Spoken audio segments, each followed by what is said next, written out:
Asia মহাদেশের মানুষের তেমন কোনো ধারণা নেই ক্রোয়েশিয়া সম্পর্কে। তাদের এমন কোনো ঐতিহ্য বা ইতিহাস নেই যা মানুষকে মনে রাখতে সহযোগিতা করবে। তবে এবারের রাশিয়ায় ফুটবল বিশ্বকাপে রীতিমতো রূপকথার গল্প রচনা করল ক্রোয়েশিয়া। অপ্রত্যাশিত হলেও সত্য, টুর্নামেন্ট জুড়ে উপহার দিল নান্দনিক ফুটবল। লুকা মদ্রিচ, ইভান রাকিতিচের পায়ে ফুটল শৈল্পিক ফুল, যার বদৌলতে রাশিয়ার বিশ্বকাপে ফাইনালে পৌঁছেছিল ক্রোয়াটরা। কিন্তু এই দেশ সম্পর্কে কতটা জানেন আপনি? চলুন সে দেশ সম্পর্কে কিছুটা জেনে আসি।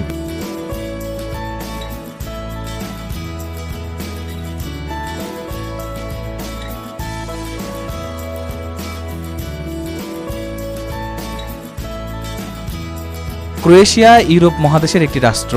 এটির রাজধানী জাগ্রেব। ক্রোয়েশিয়ার রাজনীতি একটি সংসদীয় প্রতিনিধিত্বমূলক গণতান্ত্রিক প্রজাতন্ত্র কাঠামোতে পরিচালিত হয়। প্রধানমন্ত্রী একটি বহুদলীয় ব্যবস্থাতে সরকার প্রধান। সস্তায় বিদেশ ভ্রমণের জন্য অন্যতম সেরা ঠিকানা ক্রোয়েশিয়া। বিশেষ করে যদি আপনার সমুদ্র ভালো লাগে, তাহলে জীবনে একবার হলেও ক্রোয়েশিয়ার সৌন্দর্য দেখে আসা দরকার।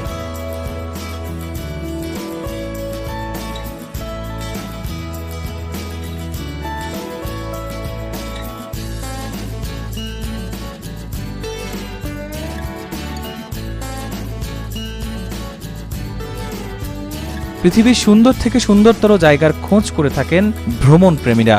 অজানা অদেখা জায়গার হদিশ পেতে নজর সর্বদা। ইন্টারনেটের বদৌলতে গোটা বিশ্ব এখন হাতের মুঠোয়। একটা ক্লিকেই পৃথিবীর সুন্দর জায়গার এক ঝলক দেখতে পাওয়া যায়। আর সেই ইন্টারনেটই বলছে ক্রোয়েশিয়া বিশ্বব্যাপী ভ্রমণ প্রেমীদের কাছে অন্যতম সেরা পছন্দের ট্রাভেল ডেস্টিনেশন।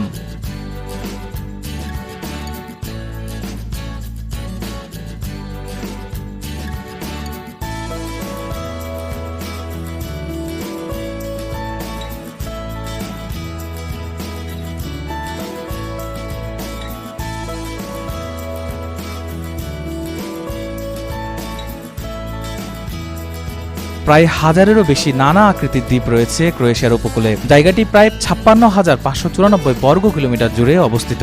তবে এর আশেপাশে শুধু পানি আর পানি। সেখানকার অপূর্ব সুন্দর দ্বীপগুলি দেখলে চোখ জুড়িয়ে যাবে। সেই সৌন্দর্যের টানে সেখানে মানুষের ভিড়ও প্রচুর। সমুদ্রের অসাধারণ দৃশ্য দেখলে চোখ ধাঁধিয়ে যাবে।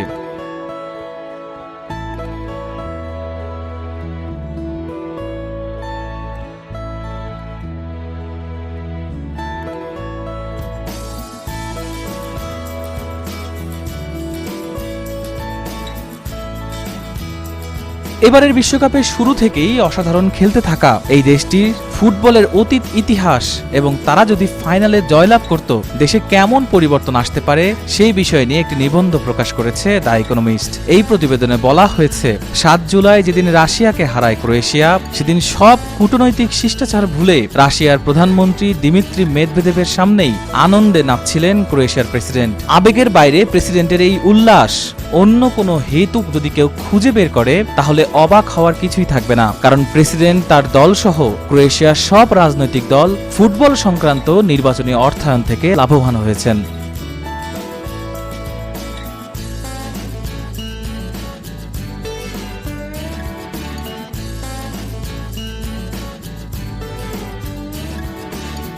স্বাধীন ক্রোয়েশিয়ার প্রথম প্রেসিডেন্ট ফ্রাঞ্জো তুজম্যান, যিনি 90-এর দশকে যুগোস্লাভিয়ার তিক্ত ভাঙন যুদ্ধের মধ্য দিয়ে দেশকে নেতৃত্ব দিয়েছিলেন, তিনি বলেছিলেন, ফুটবলের বিজয় একটি দেশের আত্মপরিচয়কে ততটাই রূপায়ণ করে যতটা করে যুদ্ধ। এটা প্রায় বলা হয় যে ক্রোয়েশিয়ার স্বাধীনতা যুদ্ধের সূচনা হয়েছিল 1990 সালের মে মাসের একটি দিন থেকে, যেদিন স্থানীয় ফুটবল ক্লাব জাগ্রেব ও সার্বিয়ার বেলগ্রেডের ভক্তরা সহিংস সংঘাতে লিপ্ত হন। এই দাবি সত্যি নয়, তবে এটি সত্য যে সেদিনের এই সংঘাতের তাৎপর্য ছিল ভীষণ তীব্র। ওই ম্যাচের 2 সপ্তাহ পর যুগোস্লাভিয়ার জাতীয় ফুটবল দল একই স্টেডিয়ামে প্রস্তুতি ম্যাচ খেলতে এসেছিল। সেদিন যুগোস্লাভিয়ার জাতীয় সঙ্গীত চলাকালে কেবল দুয়োধ্বনি দিয়েছিল ক্রোয়েশিয়ান সমর্থকরা। তাই বিশ্বকাপ জিতলে নিশ্চিতভাবেই আনন্দে ফেটে পড়ত পুরো দেশ। ঐতিহাসিক শব্দটি ক্রোয়েশিয়ার ফুটবলে অতি ব্যবহৃত একটি শব্দ। তবে সত্যি যদি বিশ্বকাপ জিতত ক্রোয়েশিয়া, তাহলে এই শব্দের প্রয়োগ হতো যথার্থ।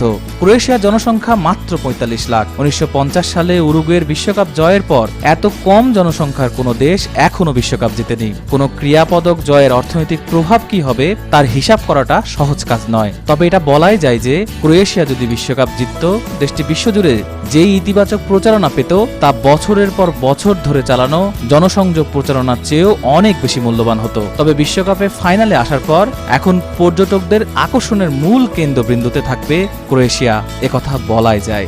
শাশ্বত সত্য, সময় নিউজ.tv।